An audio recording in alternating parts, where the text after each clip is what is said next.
América. Una buena noche y más una vez bendecidos y bendecidas a nuestro programa Corazón Limpio.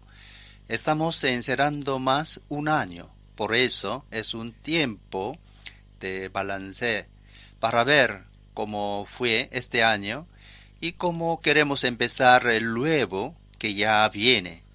Hoy les propongo una parte del primero del Evangelio de Juan, llamado el prólogo, versículos de 9 a 14, que nos presenta el verbo o palabra de Dios que desde la eternidad estuvo junto del Padre y que en el tiempo escogido por Dios vino a ser morada entre nosotros.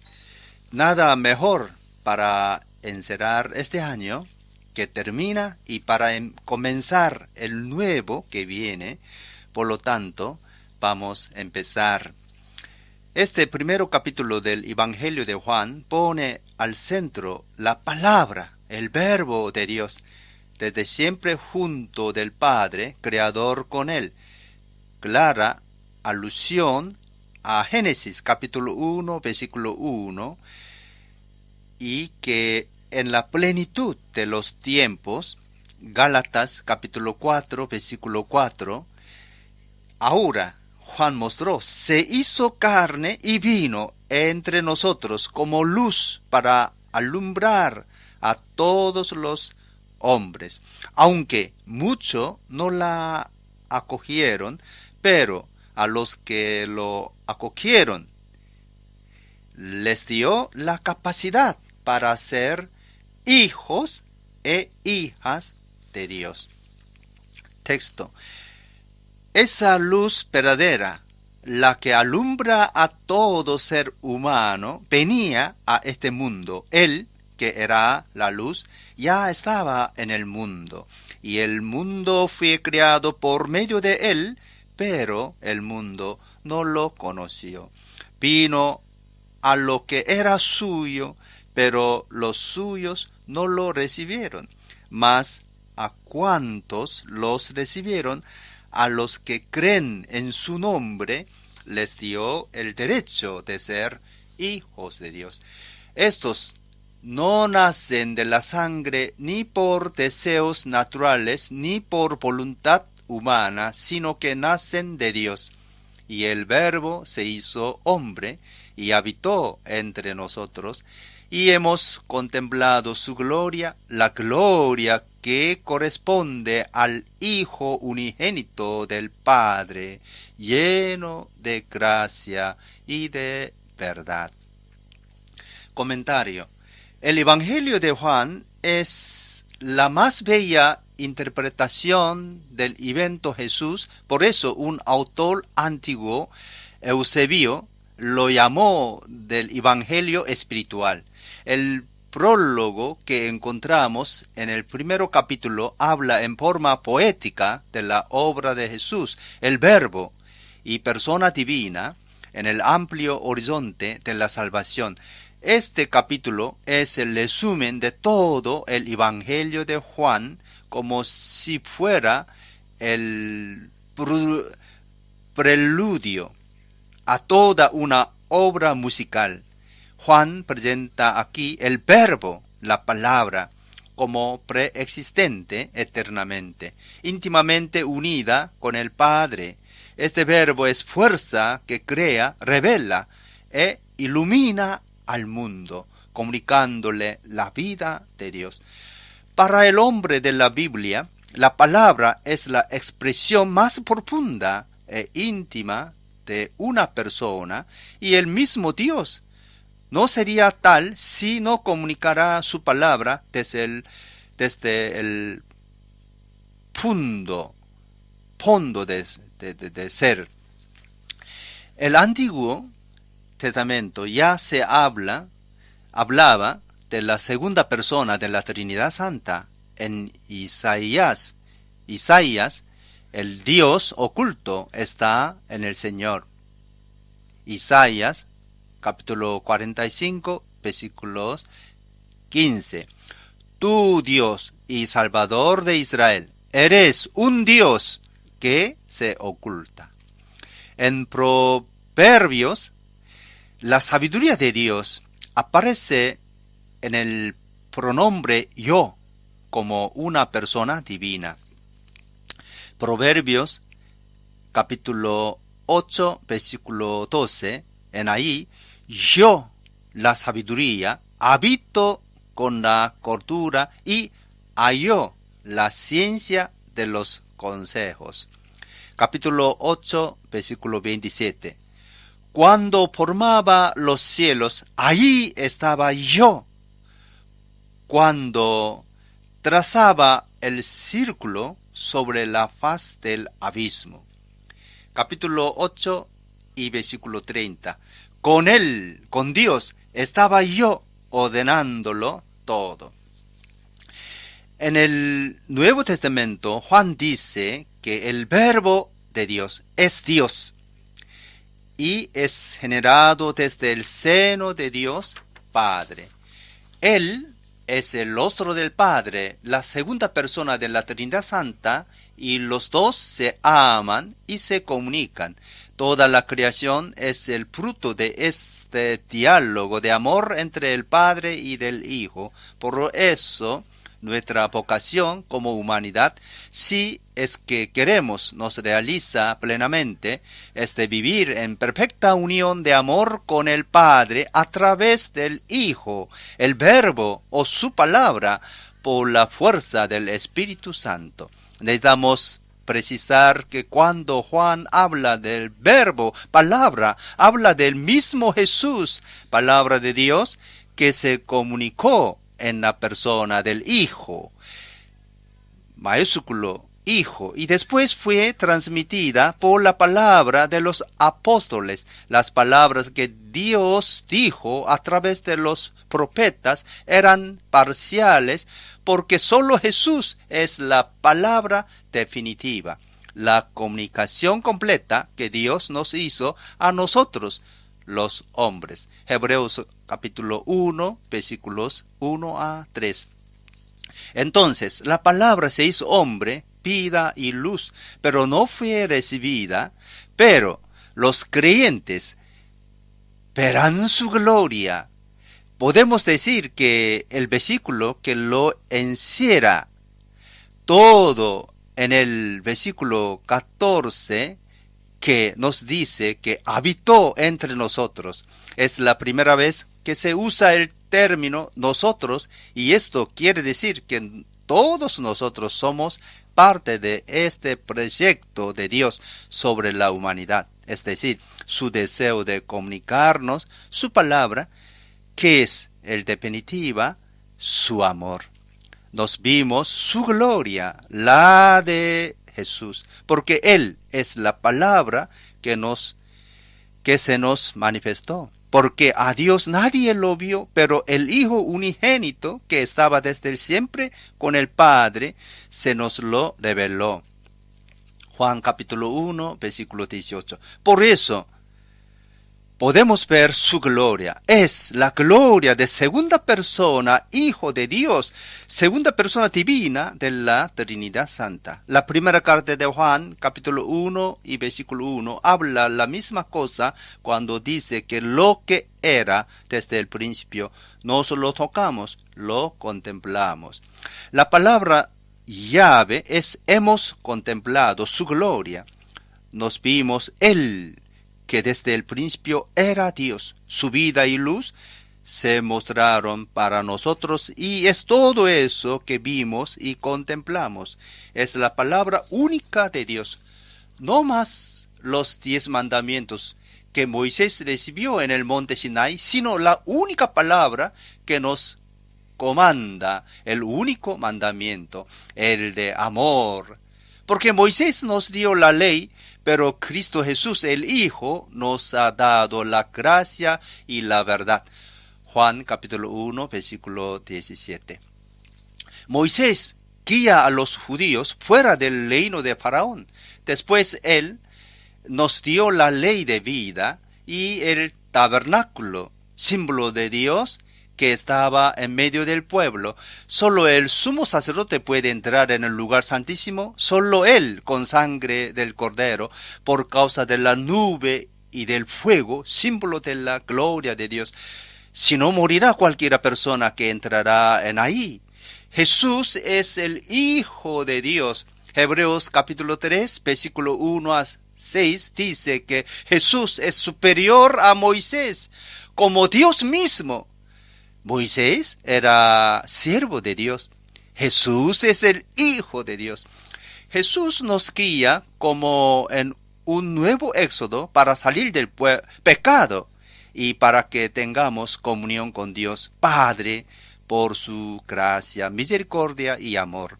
Él vive entre nosotros como Emmanuel, y nosotros todos hemos contemplado su gloria, la gloria que corresponde al Hijo unigénito del Padre, lleno de gracia y de verdad. La gloria de Dios no está más en la nube y fuego, sino en la persona de Jesús. Para Juan, el momento culminante de su evangelio es el de la cruz. Toda su narración nos lleva ahí. Él contempla a Jesús en la cruz, su muerte y donación por amor, su entrega total. Y es a partir de esta contemplación que él se vuelve hacia atrás, vuelve a lo que Jesús dijo y hizo. A partir de este mirador privilegiado, es decir, el madero de la cruz, donde Jesús dice que todo se ha cumplido. Juan capítulo 19, versículo 30. Juan entiende, sus ojos se abren y dicen, este es el Dios que se revela, aquel que estaba desde siempre junto del Padre. La vida y la luz de Dios se expresan en su plenitud cuando Jesús estaba en la cruz.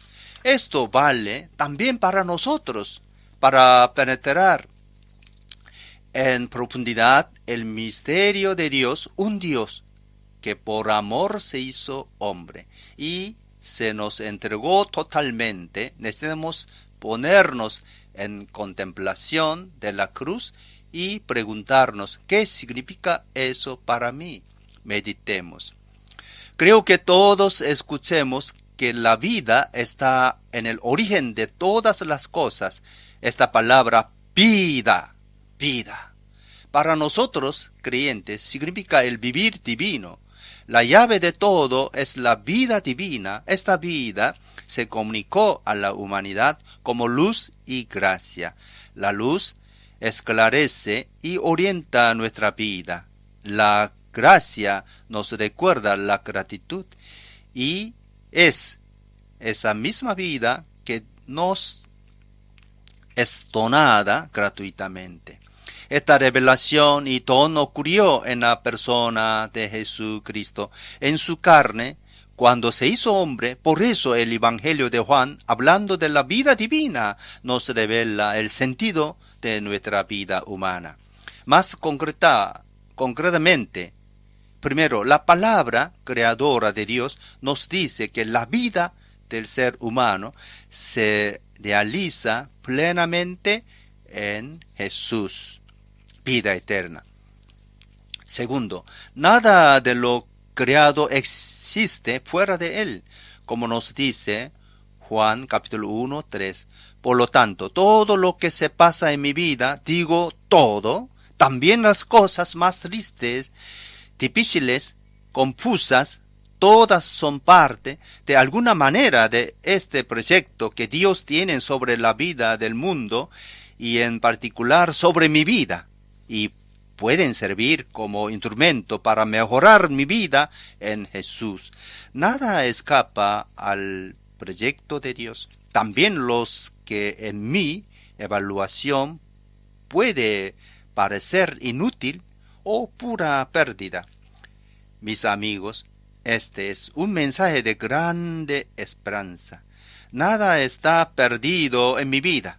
Dios en Jesús continuamente nos dice, no importa tu pasado, lo que interesa es el hoy de la fe, que nos decidamos hoy para Él, y nuestro pasado será transformado por su presencia, un toque de Él. Él nos da una vida nueva. Esta vida debemos entenderla en el sentido más pleno, una vida llena de oportunidades, de alegría y de fecundidad. El fin de energía divina, porque en Él es la vida mayúsculo, vida como proyecto para mí, más aún la vivacidad divina. Además de vida, es también luz para nosotros, para nuestras obras. Por eso debemos dejar que esta luminosidad divina nos llene, para que podamos ser luz y capacidad de amar. Esa es la única norma que debe orientar nuestra vida, para amar, no para ser un hombre importante, famoso, sino para amar y servir.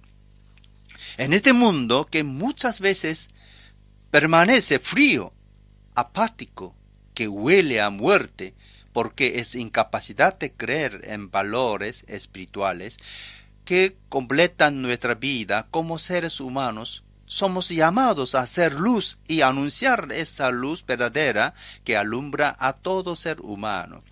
Porque el proyecto de Dios es positivo, dar coraje, abertura, capacidad de donación, en fin, es un proyecto bueno y bello para nosotros y para nuestro mundo. Ser un servidor en su hogar, en su realidad. Ahora les pregunto, amigos y amigas oyentes, ¿qué es para ustedes vivir? ¿Cómo quieren vivir? ¿A qué está gastando su vida? Vale la pena reflexionar con seriedad sobre esta pregunta. Cuando yo pienso en mi vida, claro, yo pienso en Jesús como aquel que lo esclarece todo, que da sentido. Porque, como dice Juan, en él era la vida y se la nos comunicó. Nuestra vida, esta fecundidad y profundidad de sentido que brota del ser divino, hijos de Dios, que nos fue donado en Jesús.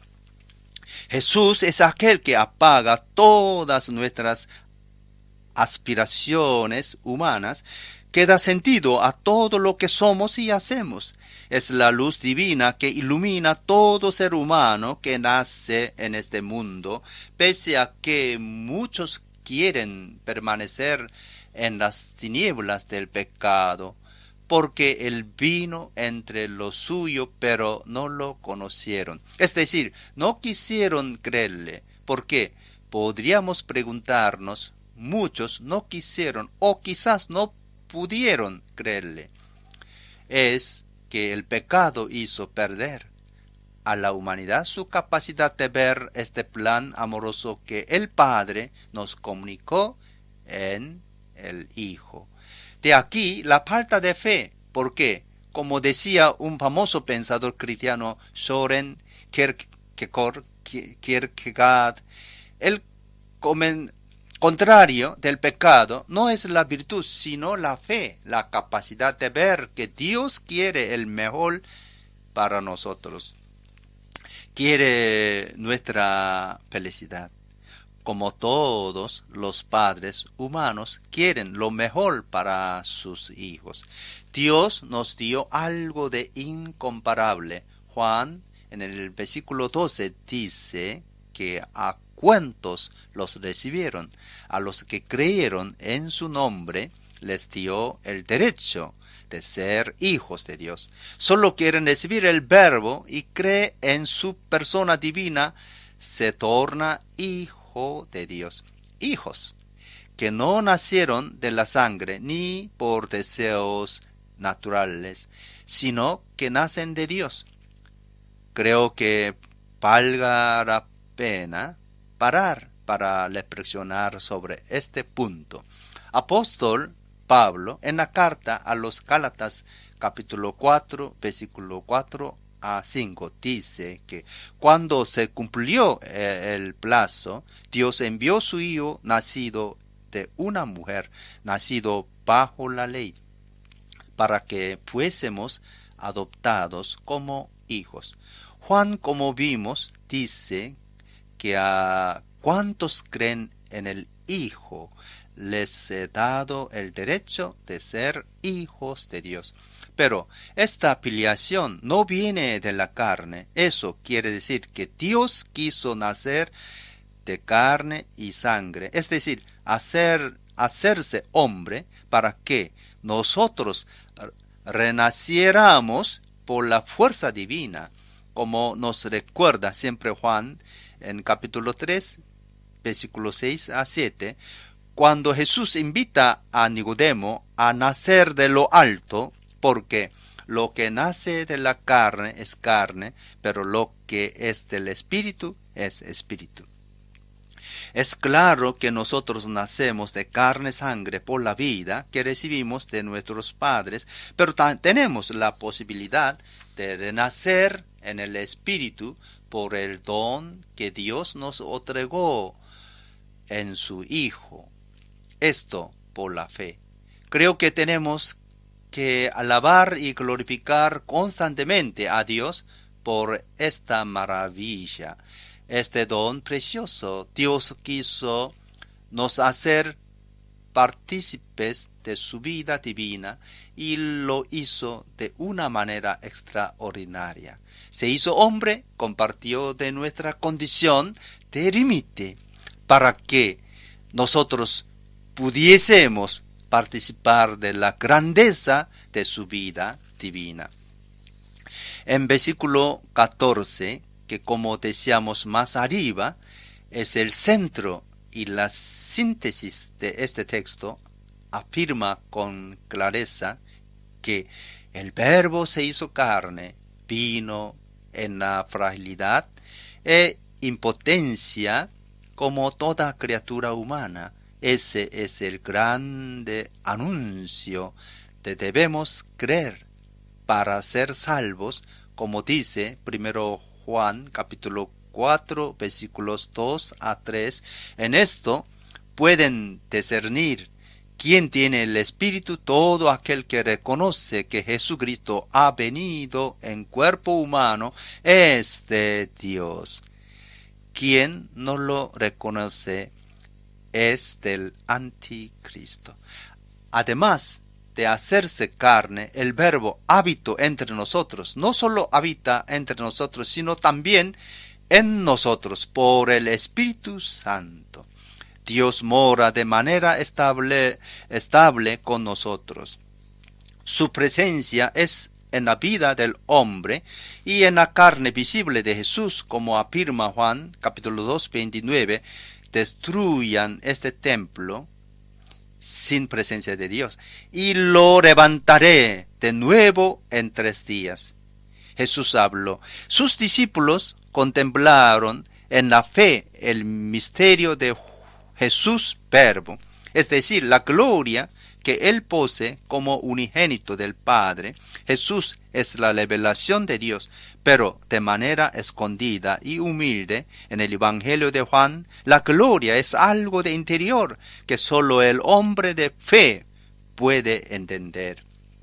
Por eso Jesús habló: destruyan este templo y lo levantaré de nuevo en 3 días. Siempre en el versículo 14 se habla de gracia y verdad, que en el lenguaje bíblico es el don de la revelación que Dios ofreció al hombre. Jesús nos dice, Juan 14, 6, y la verdad, el camino y la vida, pero que no se imponen, sino que se proponen al hombre como camino de plenitud. Por nuestro lado, nosotros debemos, como Jesús, tener una actitud de escuchar y obediencia de hijos, para que acogiendo a Dios en nuestra vida, Él pueda dilatar nuestra capacidad de amar, porque es en nosotros que hay quiere manifestarse. Desde el vino en la carne, haciéndose hombre, ya no hay más don de Dios que no pase por nuestra humanidad. Por eso más somos humanos, dejando que el amor brote de nuestra humanidad, sanada por la presencia de Dios, un toque de Dios, más el divino se manifiesta en nosotros. Esa es también nuestra tarea como creyentes, dejar que la luz de Dios, la luz de su amor, esté en nuestra vida y se manifieste. No hay que gastar tiempo y energía luchando contra las tinieblas, solo debemos dejar que la luz se difunda. En la medida que la luz se propaga, las tinieblas son alejadas. Por lo tanto, vivimos como hijos e hijas de la luz, con mucha confianza en Jesús, que poco antes de ser preso, dijo a lo suyo: ten ánimo, coraje, yo vencí al mundo. Claro, no con la violencia, sino con el amor. Desde aquel entonces, todo lo que se ponen al lado de la verdad, de la luz, del amor, siempre serán vencedores sobre las tinieblas, el odio, de la muerte. Nosotros los creyentes sabemos cómo Jesús vivió y murió, por eso tenemos certeza que sus palabras son fidedignas y piedad. Hoy continúa certificando que el Hijo de Dios que murió en la cruz venció al mundo y no los poderes de este mundo. Amigos y amigas, llegamos al final de esta meditación. Quizás muchos se están preparando para el Revelación, la noche vieja, víspera del año nuevo, el día 31 de diciembre, para despedirse del año que termina y saluda el nuevo año 2018 que llega. Pero vale la pena meditar en este continuo termina y comienza para que sepamos que todo es transitorio, todo pasa, nuestra vida también, por lo menos nuestra vida biológica. Solo Dios es perenne y nosotros también lo somos en la medida en que estamos unidos a Él. Solo Dios es desde el principio, es ahora en la historia del mundo y será por toda la eternidad. Y bueno, en el 2018 año, 2 meses después, yo tendré 61 años y San Pablo nos dice que segundo Corintios capítulo 4, 16, por tanto, no desfallecemos, antes bien, aunque nuestro hombre exterior va decayendo. Sin embargo, nuestro hombre interior se renueva del día y en día. Y es ese hombre interior, la marca de Dios que cargamos en nuestra vida. Y ustedes, amigos, amigas, oyentes, y a sus familias, todos los que nos acompañaron en este año, y a los que trabajan en este radio, a los que adultos mayores, a los enfermos, a los que están pasando por todo tipo de dificultades, yo, Pastor Sang, deseo un próspero y bendecido año nuevo de paz, felicidad. Mientras nos parezcamos a Jesús, nos convertiremos en un nuevo año 2018 lleno de amor. Seamos luz del mundo, es decir, ser imitados de Jesús en amor a Dios y a los demás. Hasta pronto, confiamos en Dios, vivamos con amor. Dios es fiel, no nos abandonará. Hasta luego.